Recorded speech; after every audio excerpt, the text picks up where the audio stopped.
السلام علیکم دوستو، معذرت کے ساتھ ایک لمبے عرصے کے بعد آپ کی خدمت میں حاضر۔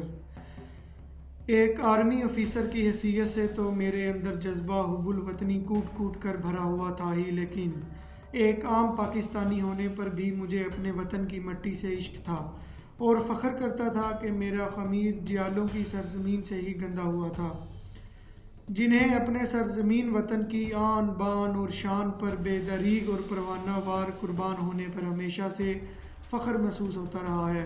حقیقت یہی ہے کہ میں یہی چاہتا تھا کہ صبا جیسی معصوم صورت لڑکی تباہ ہونے سے بچ جائے، ورنہ تو میرا اس سے کسی قسم کا کوئی بھی جذباتی لگاؤ نہ تھا، صرف اس حد تک کہ خوش نما پھولوں کا حق دید میں بھی رکھتا تھا۔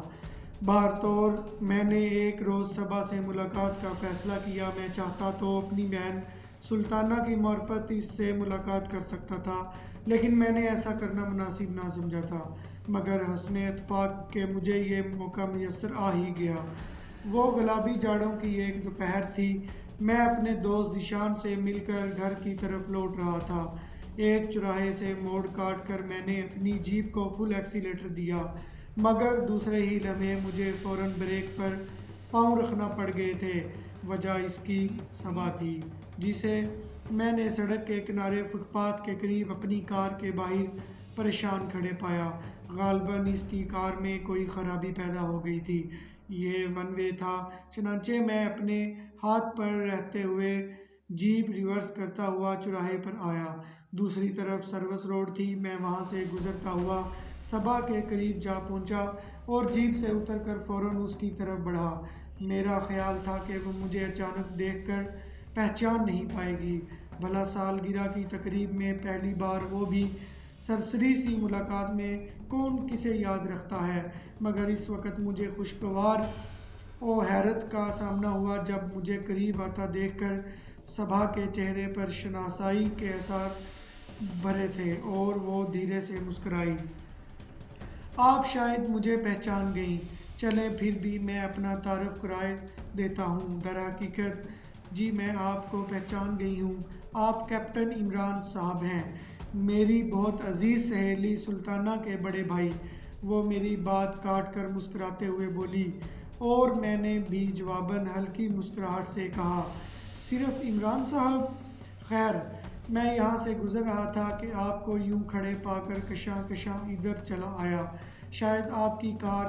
میں نے آخر میں وابستہ اپنا جملہ ادھورا چھوڑا تو وہ بولی، ہاں، پتہ نہیں کیا خرابی ہو گئی ہے۔ ویسے میں نے گھر موبائل پر اطلاع دے دی ہے، پپا کا ڈرائیور آنے ہی والا ہے۔ کیا آپ کے ساتھ ڈرائیور نہ تھا؟ نہیں، میں کار عموماً خود ہی ڈرائیو کرتی ہوں، اپنی سہیلی کے ہاں گئی تھی، واپس لوٹ رہی تھی کہ نہ جانے کیا ہوا، چلتے چلتے جھٹکے مارنے لگ گئی۔ اوہ اچھا، میں ذرا خرابی ڈھونڈنے کی کوشش کرتا ہوں، میں نے شستہ مسکراہٹ سے کہا اور کار کا بونٹ اٹھا کر اس پر جھک گیا۔ خرابی معمولی نہ تھی، کسی مکینک کو دکھائے بغیر دور نہیں ہو سکتی تھی، اس لیے میں نے اچانک اس سے کہا، اگر آپ مائنڈ نہ کریں تو جب تک آپ کا ڈرائیور نہ آ جائے ہم وہ سامنے والے ریسٹورنٹ میں چل کر بیٹھ جاتے ہیں، مکینک بھی ساتھ ہی ہے، جیسے ہی آپ کا ڈرائیور آئے گا میں اسے کار مکینک تک پہنچانے کا کہہ دوں گا۔ وہ کچھ سوچتے ہوئے راضی ہو گئی۔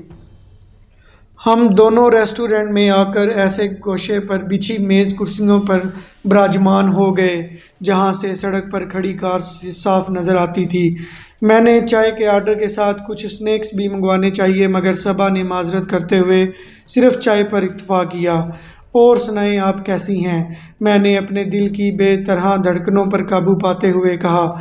وہ ہلکی سی مسکراہٹ کے ساتھ میری طرف دیکھتے ہوئے بولی، بالکل ٹھیک ہوں، آپ سنائیں، آپ کی سروس کیسی چل رہی ہے؟